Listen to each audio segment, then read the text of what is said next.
Olá, meus amores, tudo bem com vocês? Meu nome é Gleicia Santos e sejam bem-vindos a mais um vídeo do meu canal. No vídeo de hoje, iremos analisar o 15 de novembro, data que é comemorada a Proclamação da República. Então, roda a vinheta!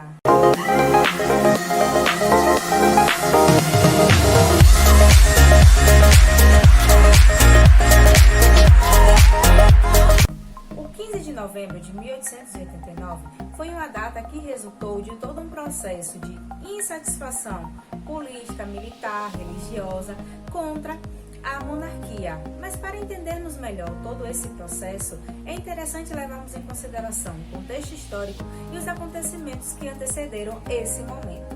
O século XIX foi marcado por muitos acontecimentos e vamos iniciar a nossa análise pelo que ficou conhecido como a causa religiosa.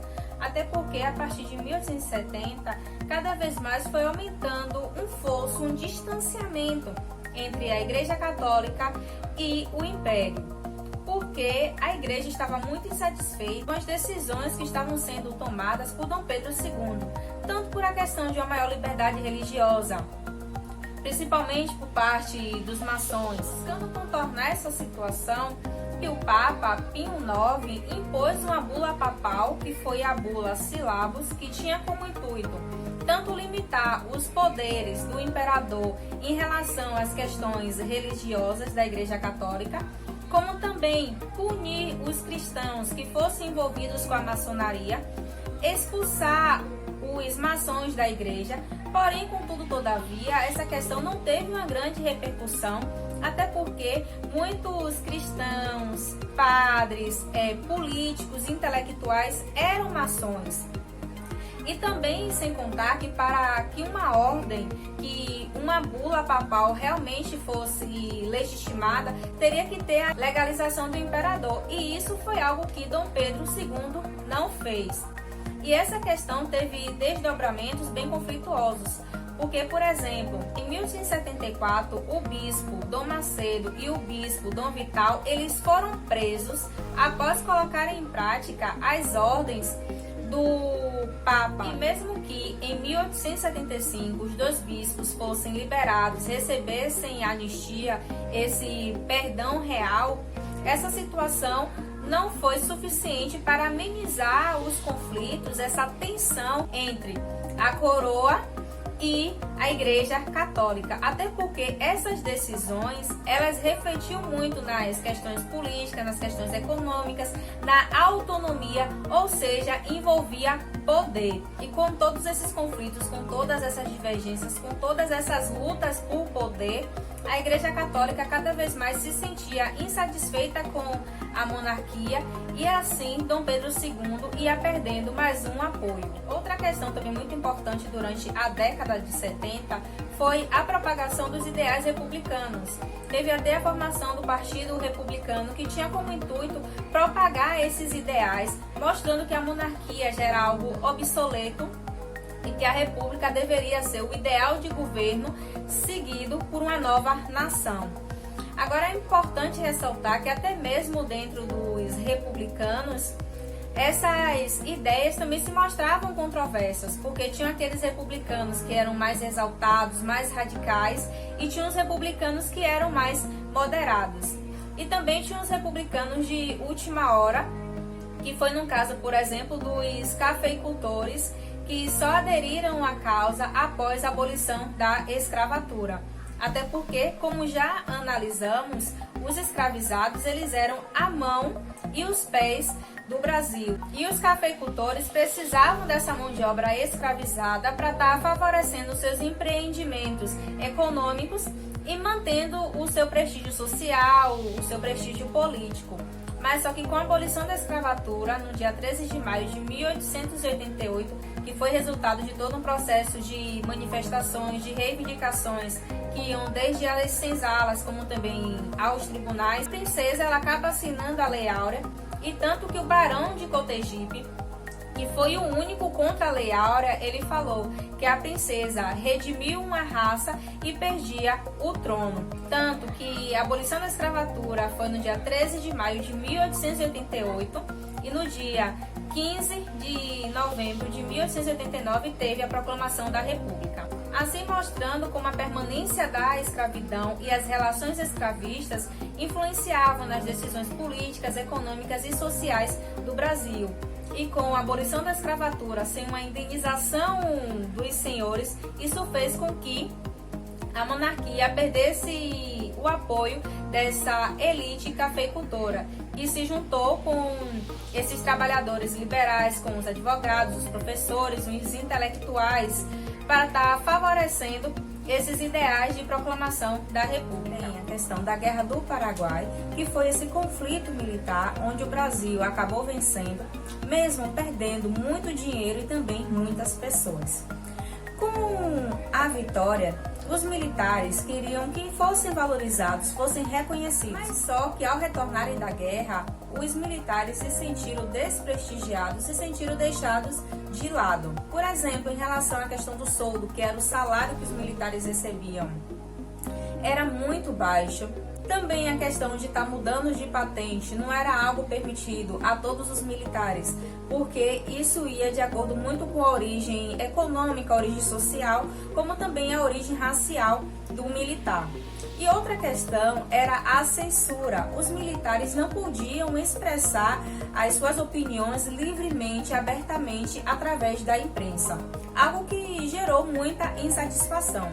E para além disso, os ideais do positivismo e também do republicanismo já estavam ganhando esse meio, como por exemplo a Escola Militar da Praia Vermelha, que era um centro também de estudos, um centro de desenvolvimento da ciência. Tem como um caso que é o professor e militar Benjamin Constant, que era um árduo defensor dos ideais positivistas da República, assim negando a permanência de uma monarquia e buscando apoio para que esse ideal fosse consolidado aqui no Brasil. O processo também contou com o apoio da imprensa e como um jornalista muito ativo tem Quintino Bocaiúva, que buscou proliferar esses ideais, até mesmo se juntando com Benjamin Constant para estar convencendo Teodoro da Fonseca que esse deveria ser o caminho seguido de proclamar a república e pôr abaixo a monarquia. Convencer o Marechal Deodoro da Fonseca a participar do movimento e a liderar era algo fundamental,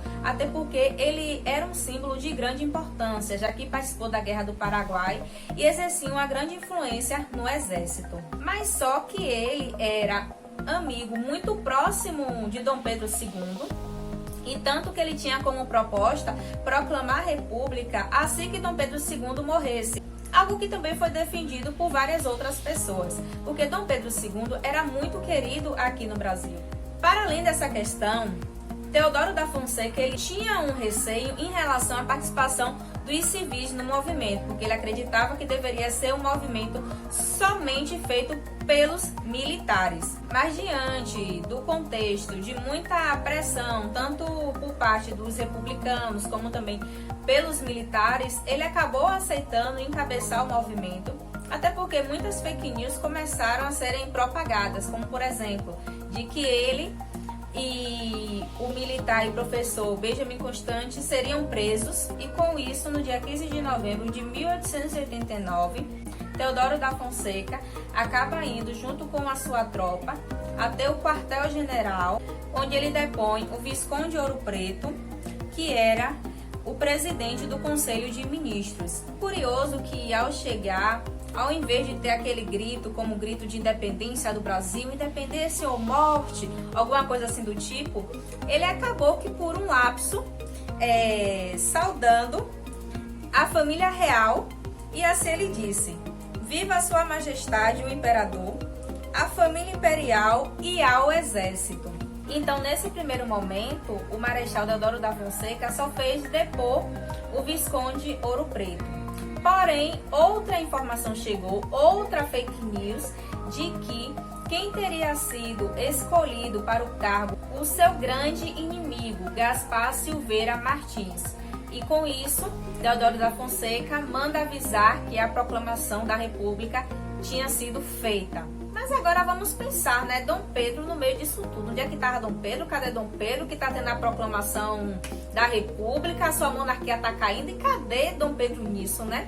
Bem, Dom Pedro II, ele estava em Petrópolis, onde no dia 9 ele tinha feito a inauguração de hospital, o Hospital São Sebastião. Também tinha presidido uma reunião com o Conselho dos Ministros e posteriormente deu um baile na Ilha do Fiscal em homenagem à Marinha do Chile, com o intuito de mostrar toda a pompa do seu império. E essas questões são muito bem trabalhadas na obra Brasil, uma biografia, que é de Lilia Schwartz e de Heloísa Stalin, onde elas até trazem um relato em relação ao momento quando Dom Pedro chega para essa celebração, que assim elas dizem: ao desembarcar, fraco das pernas e amparado por seu incansável médico Mota Maia, o imperador teria dado um leve tropeço. Sem perder a altivez, gracejou. A monarquia escorrega, mas não cai. Mal sabia ele o que estava por vir. Então, assim, mostrando como esse cenário da proclamação da República foi sendo formado sem nenhuma desconfiança do imperador. Então, com isso, a proclamação da República foi no dia 15. No dia 16, as informações já estavam nos jornais e a vergonha era tanta de chegar até o imperador que foram mandados os militares da mais baixa patente. Com isso, o imperador, ele acabou que ficou muito triste, mas também não quis que se iniciasse uma guerra nem nada do tipo. E acabou que no dia 17 ele foi para a Europa. E sobre o dia da proclamação da República, tem até uma nota escrita no Diário Popular por Aristides Lobo, onde assim ele diz: eu quisera poder dar a esta data a denominação seguinte: 15 de novembro, o primeiro ano de República, mas não posso infelizmente fazê-lo. O que se fez é um degrau, talvez nem tanto, para o advento da grande era. Como um trabalho de saneamento, a obra é edificante. Por ora, a cor do governo é puramente militar. O fato deles só, porque a colaboração do elemento civil foi quase nula. O povo assistiu àquilo bestializado, atônito, surpreso, sem conhecer o que significava. Muitos acreditaram seriamente estar vendo uma parada.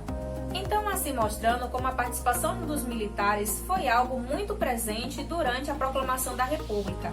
Não é à toa que os primeiros anos do governo da Primeira República foi dos militares, pelo Marechal Deodoro da Fonseca e por Floriano Peixoto. Em relação ao trecho que fala que a população assistia bestializada, assistia atônita, é importante ressaltar que, apesar da proclamação da República ter sido esse movimento da elite e encabeçado principalmente pelos militares, havia um receio de que ocorresse um levante popular, uma insatisfação popular diante desse acontecimento.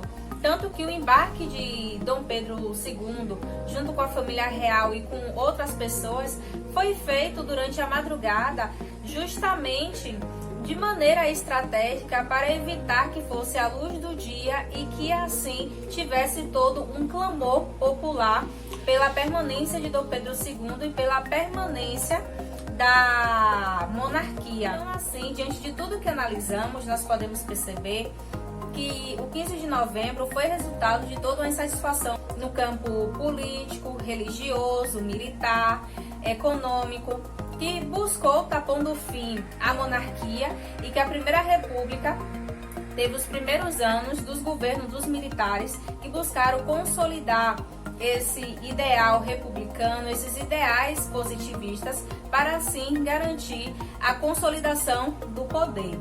Por aqui eu encerro esse vídeo e espero que vocês tenham gostado. Se gostou, deixe seu like para estar incentivando o meu trabalho. Deixe aqui nos comentários dicas, sugestões, o que vocês acharam. Compartilhe com seus amigos. Ative o sininho da notificação para ficar por dentro de tudo que eu postar. Se não é inscrito no canal, inscreva-se e até a próxima!